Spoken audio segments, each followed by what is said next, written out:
And she's enrolled Umatilla, but she has scattered heritage. And the thing I like to remember is part of that heritage actually goes back to the Sandwich Islands, right? Which tells a story in itself about how the Sandwich Islanders got to intermarrying with the Indians here through the fur trade, basically. But anyway, so she's taught beading workshops, basketry workshops, and whatever. And Cece, every once in a while, gets this thing in her head, this little dream going.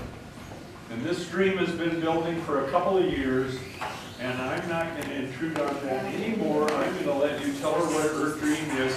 And Malika and I have been following around, and now she has other, Leslie, Monica, she has other acolytes here who are now following the dreams of Cece. So here you all get a chance to get in on it a little bit. And I just messaged Malika. I don't know where she is. Who? Malika. Malika? She might still be in here. Oh, She's what? she was downstairs.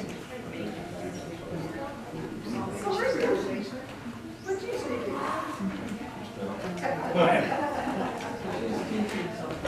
Well, she is critical to this. I think she's... Do you want me to see if I can find her? Oh, she's not. I think it's down here. Is she okay? Okay. Well, I'm sorry Malika's not here. She's critical to this. Yes, I had a dream. I have a dream. I'm really worried about our coyote stories getting lost. And our coyote stories are stories, creation stories, that are also stories that explain why things happen, like why the skunk has to strike, why the frog has a flat belly. But it also talks about values that we hold true, like gifting or being kind to your elders, that sort of thing. And Aoki, I think is the man's name, came to the Nez Perce in the 70s on Learning to Bridge and started recording our coyote stories. And he's got them recorded in books. And I haven't really heard them, but I've heard, I have one of the books, a couple of books. And so what I'm worried about these coyote stories. You're only supposed to tell coyote stories in the winter time.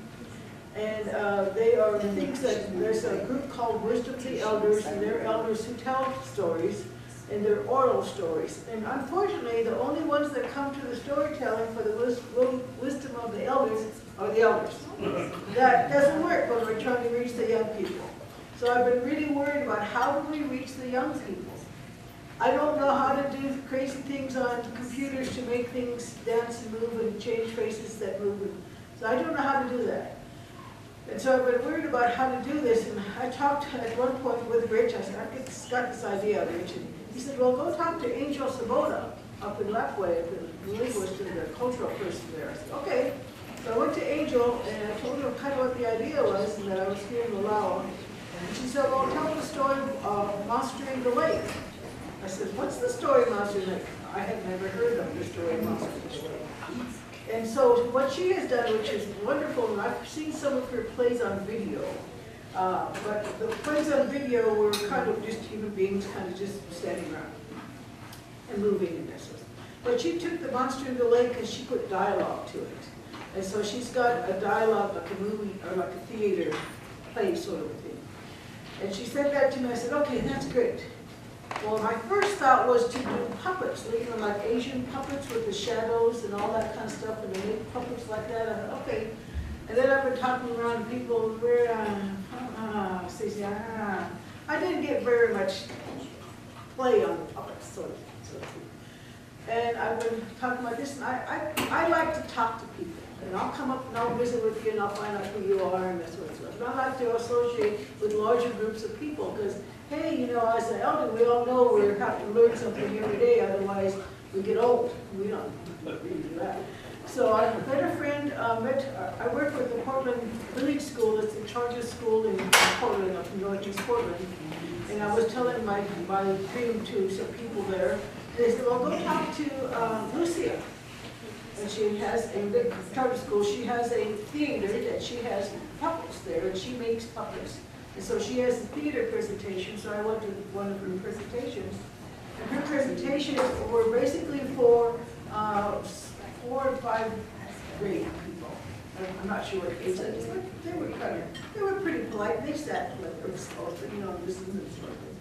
But I saw her puppets, and her puppets were marionettes. And they were Asian with little flowing things and all sort of stuff. I said, I think this will work. So I told her, this is my idea. She said, well, you need puppets. I said, okay. Well, I've been talking with Rich for a few days, well, months, years, about this idea. I said, Rich, I have this idea. I think I want to make puppets. And he said, well, let's put you together with Melika. So Melika was kind of like my contact up here. And I said, okay, I have it there. I saw her, but I didn't know her. And bless her heart, she got online and we started talking, and pretty soon we were doing something called FaceTime. I didn't really know about FaceTime. But with Lucia, who's kind of a elder than I, she knew about FaceTime. And Melika was younger, she knew about FaceTime, so we all got together and we started talking about this. And so Lucia was telling us about movement and how when we build these puppets, that we have to have the flexibility. Well, I had no concept. But anyway, that was, what, 2 or 3 months ago? I think we've been working on, Melika started that. And so I was really worried that well, I saw a puppet that she had. It was white. I told her, we got to worry about the color, Melika. You can't have white puppets that are Indians. You got to have for colors. She said, okay. So then I finally got online, and we have to have a Blackfeet puppet and a Nez Perce puppet. So I got online, because I know how to use Google. You know, Google Blackfeet warrior people. I know how to do that. So I found pictures, and I sent the pictures of Blackfeet and of Nez Perce men to Melika. Because I'm critical that we need to know about the tribal people in their true lineage, their true way, and critical that when we do this, that the regalia we put on them is true. I want to have true Nez Perce regalia. I'm kind of fudging with the Blackfeet because I'm not Blackfeet, but we kind of looked up pictures, so we kind of, and so, oh, here she is, my wonderful, wonderful friend.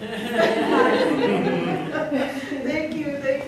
And I'm talking about how we started putting this project together. And so I'm at that process where we're doing our planning, doing FaceTime stuff. Yeah. And so we've been kind of talking about this and how critical it is. And one of my intents was to come up here and work with the folks in this community, because I love being up here. Every time I come here, I've got new friends. That's really kind of cool, you know. And so this year I wanted to teach the people of this community how to make traditional regalia correctly and how much work goes into regalia. To kind of give the idea of when you go to powwow, how much work goes into that fully beaded dress. Because there's a lot of work that goes into it. There's a lot of work that goes into the side purse that's in the back. So I wanted to teach people kind of what that means and what that's all about. And so Melika was getting on board and recruiting all her clay lady friends. I don't know if you anybody clay ladies here, but we found people in the Nahal, found clay ladies, we found all kind of different people here, which has been great. And so she started building the puppet heads. And I had sent to her pictures of these various people, and so she was using the puppet heads, and she was trying to take a flat picture and make it into a full figure thing, face thing. And somebody told you about the app. That was actually kind of needing a break the last day, before you came, realizing Yes. I was getting stuck on Luna's face. And so I was looking at the dogs, and Charlene said, I said, I wish I could I'm feeling like these dogs could talk to me like Luna is. And Charlene said, I think there's an app for that. So we looked for it, and sure enough, it made the clay come alive. Yeah. So this is Luna. She is one of the people in the characters, and I have to tell you a little bit. We'll talk about construction, but I kind of want to talk to you as these things are coming.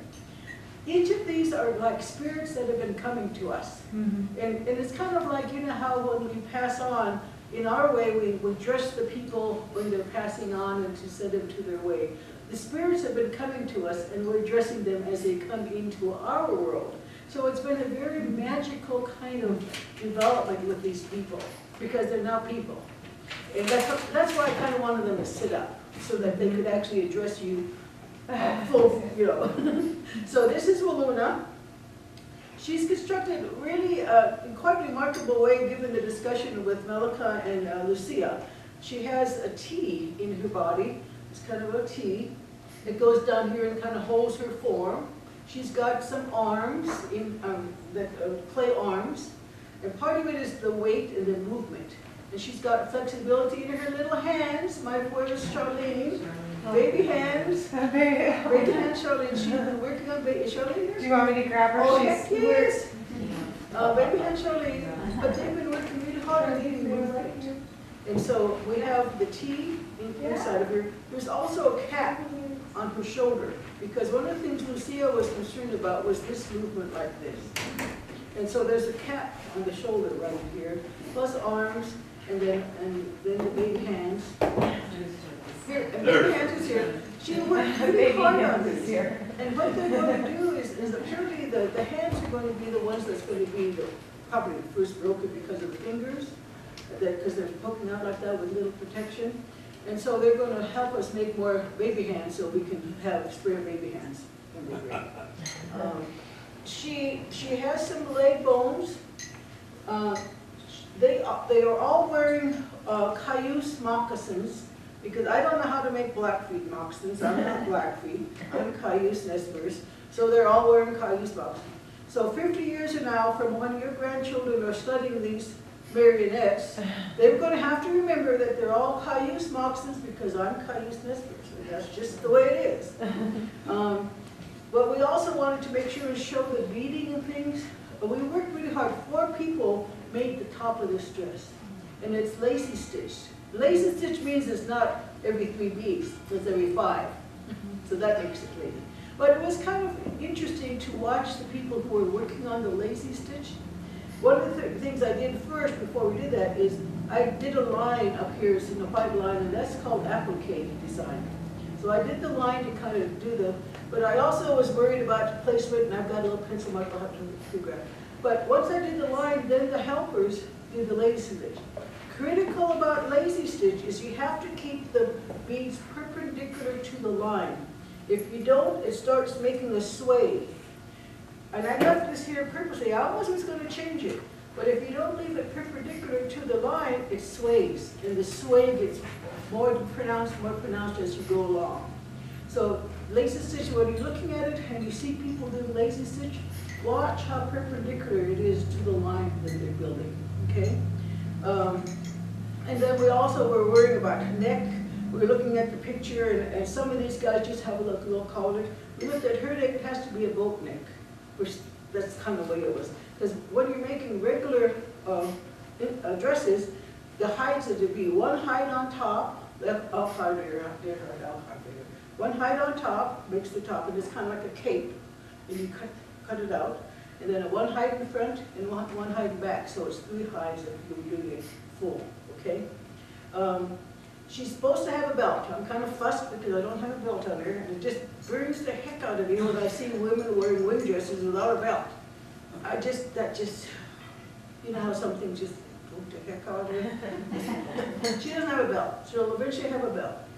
She's got moccasins on, and when you learn about moccasins, you have high tops. She has high tops, okay? And the little men have low tops, okay? So when you're looking at somebody's moccasins at the powwow grounds, look at the moccasin. Are those high tops or are they low tops? Sometimes the women wear low tops, but they have their leggings on. Leggings are usually worn over this part. I haven't made leggings for her yet. I don't know if I'm going to, because the story has her being more. And she really shouldn't be fully dressed out in the full gear. But, this is the underdress. We have to have an underdress. And what I was trying to explain to my helper was they said, what's the underdress? How long is the underdress? Well, how far does it go? And I kept trying to say, it's like a slip. Now, maybe young people don't wear slips. But when we were younger, we always had to wear slips. Do you all remember that part? You had to have a slip on. If you didn't have a slip on, your mom was going to stop you before you went out. So, but she has an underdress on. So it's not a slip, but it's kind of like a slip. And the main thing about this underdress is the sleeves. You know how the sleeves look. And frankly, we kind of ran out of fabric, So if we lift up her dress, the rest of it is kind of just not sitting same. So. But anyway, that's kind of a little hidden secret for everyone. All of them have chokers, and almost all the time the Indian people wear chokers. I see some Indians nowadays that don't wear chokers, but I wonder why. Maybe they weren't taught right or something. But the reason we're having the chokers is a practical thing for the marionettes, because there's holes in their neck, and we're trying to disguise the holes in their neck. Because she will actually, when it comes time to it, she'll stand, and she likes to dance, but you kind of got to watch out. She's a little, what did we say, pigeon-toed. Oh, sorry about that. But when she dances, she's not as pigeon-toed as when she sings. Okay? But she's kind of come to life. I think anybody want to describe her personality? She's sassy. You have to keep your eyes on Luna. She's always got something going on. Yeah, she's got something going on. So anyway, that's what Luna is. One of the things I learned, and I'm glad we're doing this presentation now before we leave. I have to have the wire in the neck, I have to have the wire in the neck longer, because I couldn't get the head on one of these because the wire was too short. No problem, we've got backups. This fellow, if you ever come to my house, my poor husband's out sick in the car, he's got a tooth problem right now. In our house, I have stuff. I don't know about you, but I'm a person that has stuff. Well, one of the stuffs that I didn't have in my house, because I have a lot of stuff, is a coyote. I didn't have a coyote for it. What should happen? Malika got stuff in your house too. And so she had to make a coyote for her. And she said, well, can we use this? I said, well, I don't know, let's figure it out. And so eventually we decided, yes, we needed to use the coyote for her. And so I took those pieces of coyote fur, made a fabric out of it, and then cut it and made this. So this is real coyote fur, and I like the idea that it's coyote fur because these are coyote stories. Yeah. So it all kind of comes into a nice circular area. Did I tell you guys about the chaps and hiders yet? No. Okay. I did 2 presentations so far. I'm kind of forgetting what I've said. One of the things with men's regalia, and again, what is it called? Regalia, not costumes. You don't want costumes. Men's regalia, when we started cutting out the patterns and things, and bless these guys' hearts, Leslie, we had a whole big bunch of fabric in there. And one of the jobs was to go through the fabric and put together the outfits and the coloring and the regalia. I said, Leslie, can you go? So Leslie went through our little stash of stuff, and she put together the coloring, ladies and gentlemen. They're all really well and laid out, don't you think? Mm-hmm. But anyway, so we came together and we were making patterns.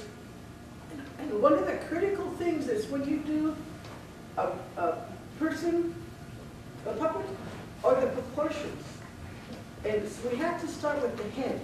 Because if the arms were too short, the legs were too short, and the body too short, it just wouldn't look right.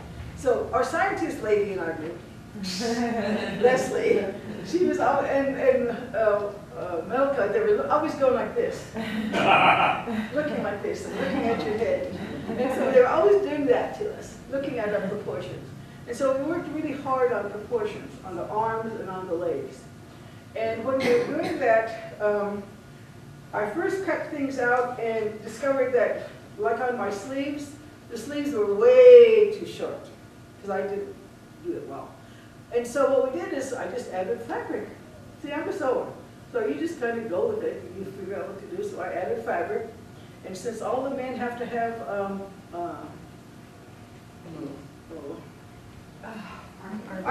armbands, we put the armbands right where the seam was when we added the fabric, so it made a good measurement thing for us.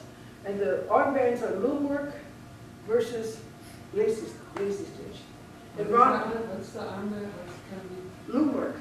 Okay, Ron is the person that does the loom work, and he taught Charlene, and Charlene now has her own looming board and spring and all that kind of stuff. But the proportions are really critical for us. And when you do men's regalia, when I first was going to cut them out, I was a little worried because I was going to do pants. Men didn't wear pants. Long ago, they wore chaps. And they had hiders. So, they had to have their chaps. And what, you have to have a hider if you're a man, you know you can't just do it. So you have to have the chaps, and they're all connected with a yarn belt here on top.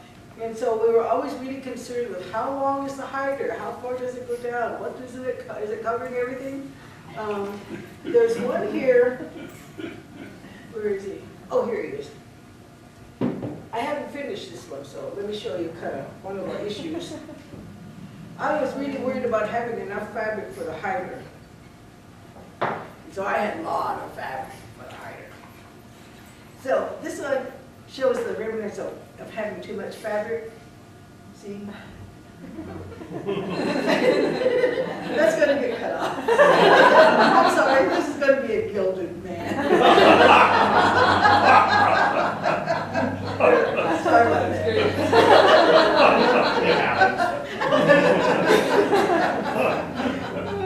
But anyway, we had to have shafts, and then as we went on, you know, we were worrying about how do we decorate them, so we went to some of our other stuff. And Leslie chose all the little stripes for the sides and things like that. So then we had to make sure we had to have our necklaces and kind of like a bandolero. This other fellow here. Really, if I break these, I'm going. We have backups. We have to have. Now we have to have boxes too to protect them. But this is kind of like a breastplate. And I thought I was just having regular beads, but after my partner Ron made it, and as I was looking at it, I go, dang it, that's actually wampum on there. So this is worth probably about $300 right here. Oh well, that's the way it is. So what is that? Wampum. It's like we used to use it for money. Yeah. So people have wampum belts or necklaces with wampum and bracelets. So they're kind of big. Especially because when you look at it, if you get a chance, they're not even-sized beads. They're like shells that have been drilled, and they're all tiny. There's some tiny wampum and there's some wider wampum. So when you look at the beads, they're not even. So that's wampum. And then we had to. As you can see, they all don't have hair yet. We're working on hair. Do the Blackfeet have names? I don't know. These Blackfeet, your three Oh, Blackfeet? no, they just, Blackfeet Warrior, Blackfeet Son, and Blackfeet, Warrior 2. yeah, 1 and 2. And this one, this is the one that's going to, in the story, be weighted with alumina. But they're also going to have like feathers on their headdress, just because they need them. But I don't want to put feathers on right now, because when we pack them, I have to have the feathers be detachable, so that we can, pack them well and not damage them. So, but the men will all have eventually braids, and I think on the Blackfeet braids, I'm going to put like a red wool kind of things, because the Plains people would wrap their braids in yarn, colored, different looking braids. So the men will have wrapped braids when they're finished. So. What kind of feathers, Cece? Whatever I have in my stash. I just have different stashes, and when we look at the pictures, they didn't seem to be particularly eagle feathers, they seem to be a variety of feathers. So I saw some wild turkeys coming up from Naha today. Those look pretty good. We almost saw 4 of them. That might not be a bad thing, but anyway, I'm not going to worry too much. This is going to be part of the issue right now. Is part of the technology of how we're doing this. They all have holes in their head for the wires and for the feathers, and in their earlobes to attach the braids. The holes are closed. So somehow I've got to figure out how to open those holes. And I learned from Charlene I can't drill them because they're porcelain and the vibration might break them. Well, So just poke them. There just needs to be repoked with the needle tool. Oh, Yeah. they're. Please don't go with a Dremel tool to the head. Yeah, that's I'm what glad I that learned. it gets That's what Charlene said. Don't there, don't. Are they? But we'll fix that for you. Yeah, so we have to have holes in the ears and holes in the head. So we have some technical things we're trying to finish, like I need wire longer than what it is because I was having trouble putting the heads on. one last thing. What's happening is, I'm part of what's called the Portland All Nations Canoe Family. And with the canoe family, for the first time, 7 or 8 Columbia River canoes are coming up the Columbia this year as part of the paddle to Puyallup. And the overall paddle to various locations has been going on for about 25 years. And what happens is a whole number of canoes go to eventually end up in a certain spot. And by the time we all get there, in Puyallup, there'll be about 100 canoes, about 10,000 to 30,000 people, whatever, when we get there. Here, for the very first time in a long time, we're having canoes coming up to Malawa. They're going to start here, and then we're going to hit on places as we go down to the Columbia River. On July 19th, we'll be coming up here, and we're going to camp at Tanfalace. That's a Thursday. Then early next morning, Friday morning at sunrise, we're going to have about 7 or 8 canoes come up to Malawa Lake. They're going to go around the lake. And whenever canoes come to a different territory, they have to ask permission of the people to land. So old descendants of the old Joseph land and Nez Perce will be there to give them permission, the elders from our native community. Then we'll have ceremony, and then we'll have breakfast there at 9 o'clock. And Al Slippu and his family, plus some other volunteers. We're all looking for volunteers now for cooking and cleaning. So we'll do that Friday morning at 9. We'll go back to Wallowa, to the Tanfalace grounds, to the arbor, and between 12 and 4, we're going to present this puppet show for the very first time during that show. So this, A Monster in the Lake, will be presented at the arbor grounds for the first time. What's happening is I'm taking this back to my canoe family with young people who are 7, 12, whatever age I can convince them. And they're going to, Lucia is going to help us string them. And then she's going to teach the young people how to manipulate the marionettes. So by the time we get back here on the 20th, they'll be trained, that's my dream. They'll be trained and we'll present that play for the very first time here. So I'm very excited about it. One of the young men there, Jet Angus, who's the son of our skipper, I gave him this and I said, Jet, can you help me with this? And he said, yes. So he drew out pictures for us and he drew out the monster. He's kind of got a dark personality in some way. You know, he's 13.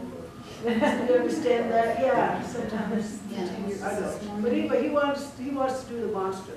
So he created a picture of what he thought the monster looked like. Malika took that picture and created the monster. And we just saw, I don't know if this is true or not, was there supposed to be a tooth right here? It was actually Sarah that built that one, our intern, Sarah Everett. And she did intentionally she wanted another layer of teeth. But they started becoming too scary. She changed artistic choice. Oh. And she changed her mind. But she thought she would leave that this was her optimum scare level. Oh, what do you okay. think, Cece? Did she get it right? Yeah. Yes. So artistic choice. Okay, because we were concerned about that, oh my God, to be red and tooth. No, you did not. No. But we wanted to have it scary, and the red mouth, I think, really highlight. And as we were building this, I kept saying, 30 feet back, what can we see? 30 feet back. Now we're thinking it should have been bigger now in hindsight, don't you think? Well, we're going to have body. Now when we take it home, I'll take it to Jet and his family, and we'll build a body. And we're trying to figure out how to articulate the body. So we have a library. Yes. And I think we should recommend some kind of dryer vent. That's a good idea. So a dryer vent would move. See, this has been a family event, guys. We've been staying in Naha with Melika and Bruce and Dave and Harper and Shelley. And we've had a great time in Naha. Good. But anyway, so dryer vent. So we're going to take this home. We're going to make the dryer vent, and then we'll make the monster. So it's not finished because Jet really wants to be a part of this process too. I really want the young people to kind of grasp onto this and to be a part of this. So this is going home unfinished on purpose. Okay, test. You guys are going to get tested. And the reason I'm testing you is because part of the contract I had with Rich is to teach people in the community how to make regalia. So this is your test. Okay? What are these? What is this? What are What kind of mops? Those are low tops. Low top with what style or chart? Cayuse. Cayuse. Versus high tops. Cool guys. So, Cece, I can't help but remember that there are other kinds of coyote stories. Yes. And Ed Edmo was up here one time telling coyote stories. They have some coyote stories which tell you how to behave sexually. Yes. And they're very, very explicit. Yes.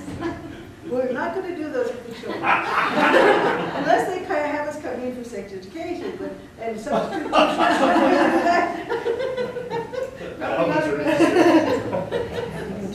Yes, there are some coyotes that they use really descriptive language, not just, Yeah. very descriptive language.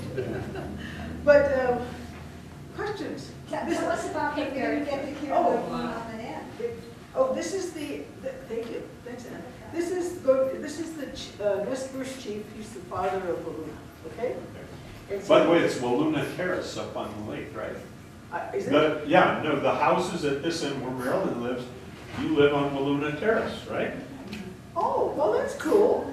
Yeah. We might have to have a picture taken so you can put it on. Nez Perce, very important, I'm glad you asked about it. Nez Perce people with their hairstyles, I think I told you about the braids, but the pompadour is very, very predominant for Nez Perce men. Very much so, if you see other Nez Perce men, they don't necessarily have the pompadour. And even with Joseph's pictures, but that's been around for a long, long time. And I really like with Nez Perce men that they have the five braids, because I remember my mom braiding my brother's hair when they had long hair. When they were being good boys and had long hair. But it's very important that you have the braiding. Important with the Nez Perce way that we braid our hair, and women particularly, we don't braid our hair so it sticks up back here behind your ear and your ear shows. That's not the way to braid your hair for Nez Perce. You want to cover your ear, and only your earlobe should be shown. So it's really critical when you see, nowadays they have these jingle dress dancer ladies. That's a new dancing thing. And they have all these French braiding things. I'm an elder, I just try to keep my mouth shut. I work real hard to try to keep my mouth shut, but I don't do it too often. So you got Nez Perce man, pompadour. He has, I hate to keep his head so far away from me, but I really think of these as our coming to life folks. He will not have, he won't necessarily have a belt. She's going to have a belt, but the men didn't necessarily wear the belts. He's got the hider in the leggings. This work here is loom work. Again, it's something that Charlene and Ron learned how to do. I think Charlene did one side and Ron did the other side. And basically with Nez Perce designs, they're very basic designs. They're just squares and lines. Some of the designs that you might see, like on this one, see all this little fancy stuff with this look like Southwest stuff? That's not our kind of designs. This kind of stuff, that's not ours. That's more other people's designs. Our designs, our old designs, are really basic, really older. And I saw some, what I really like is as you go up toward Lewiston on the road to Lewiston, and there's a Joseph Overlook stop. There's a road sign there that's got really good old designs on that road sign. And I've taken pictures of that to save it. So I like that when they have old basic designs. And so when we were doing this, I had to tell Ron, no, basic. We wanted to add stuff, no, basic. So he's a really good designer. He uses Excel. So when he uses Excel, he does all kinds of stuff. So Cece, what, before they got cloth, obviously that's buckskin. Would leggings have been buckskin as well then? Yeah. And what about you see the otter in the hair, was that men or women or both? Or? I think I've seen just the women wear. I haven't seen men wear the otter skins. Okay. But I haven't seen men do it. Women, of course, wear them all the time. In fact, once I get her home, I've got some otter skin. I'll put otter skin on the grave. grapes. Okay. But I won't put it on demand, because I haven't really seen men do that. Okay. But I've seen these Sioux people, the Plateau peoples, the Sioux are from the plains, they put coloring on it. They wrap it with some color, like Okay. yarn and stuff. But I haven't seen Nez Perce one do that. Okay. What about the underdress? This is, he Before, doesn't have, fabric? before, Before fabric? they didn't have dresses. Okay. Yeah. Yeah. Yeah. And if you go to a powwow now, they have what is called skin dancing. Oh, yeah, slick. Slick dancing, not skin dancing. And so they were the hider, but nothing underneath it. Yeah, and I explained that when they, that slick is because the warriors are heading off to war. And when they head off to war, they only wear the breechcloth because war is really gruesome and the blood and the dirt and all of that gets on warriors. They don't want it to get on the regalia. So they dance slick, and they just have their hider. And whenever they dance slick at Tamaclix, I try to be the judge. Bobby keeps telling me no. I don't know why she keeps telling me no.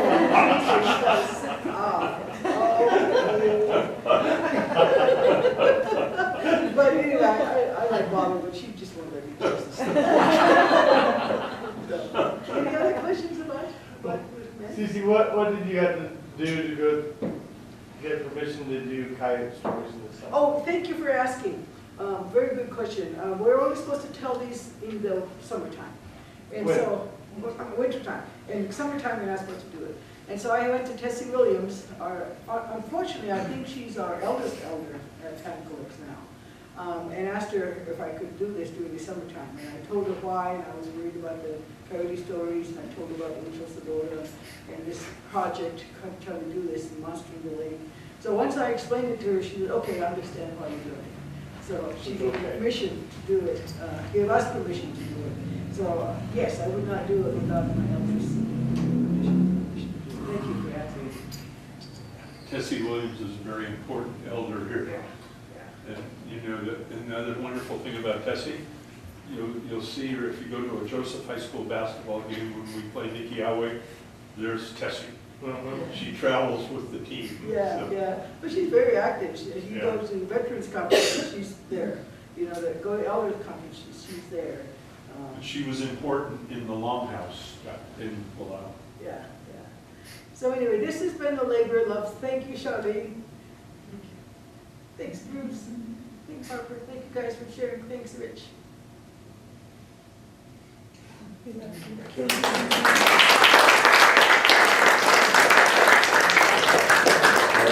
I'm excited. Where will they live when you're done? Oh, they will live in Portland.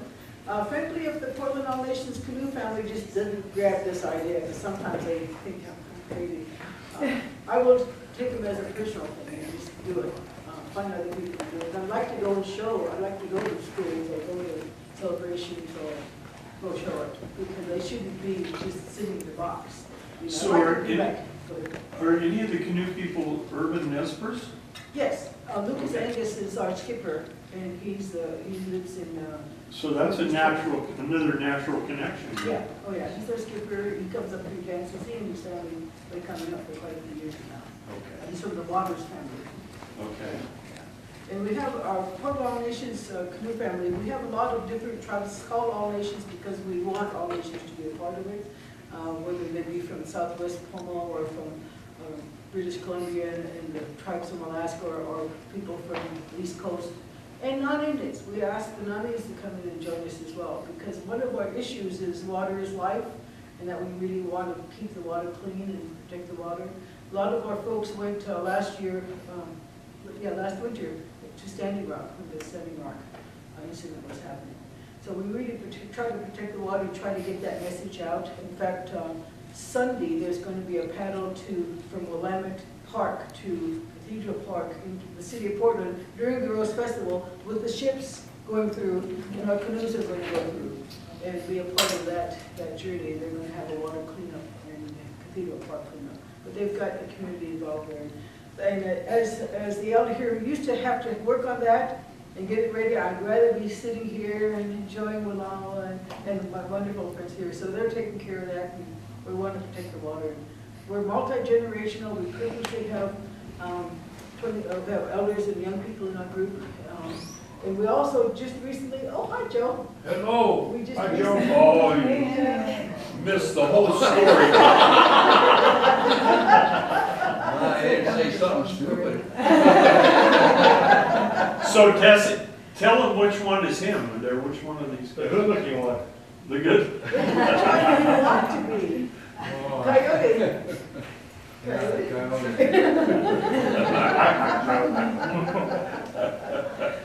I'm sorry to interrupt. But we just became a nonprofit on our own work, and we just recently received 2 grants recently, one from the Cece River Gathering to do our nonprofit status and to help with our community. And we also received a $25,000 Metro grant, and we're going to be building a dugout canoe about 36-footer. Bigger than this one here, but we'll be doing it there in Portland. We have to go find a log. We think we have a log up in British Columbia. We have to find the carver, master carver, and we have to have a whole bunch of volunteers. Because we start in August and we have to finish by May of next year. Red cedar. Get ready to see it. And the issue is going to be getting it here, getting it there in Portland, I mean. If we get a local one, if we can't get the one from British Columbia, Metro has property in the city that has cedar, and we might go get one of those trees. And if we get one of those trees, it's free, then we can apply the $10,000 for the tree to another cost. But Metro has been very good to us. It's fun to hear that we were a high scorer in the grant process because we're multi-generational. And we're also a multi-community, which we reach out to all the people. So they like that stuff, and that's just who we are. So it's kind of cool. So that's, Well, thank you very much. thank you guys. So are these ready to travel? Do you have? They're pretty close and ready to travel, yes. In fact, I need boxes for the heads and I need paper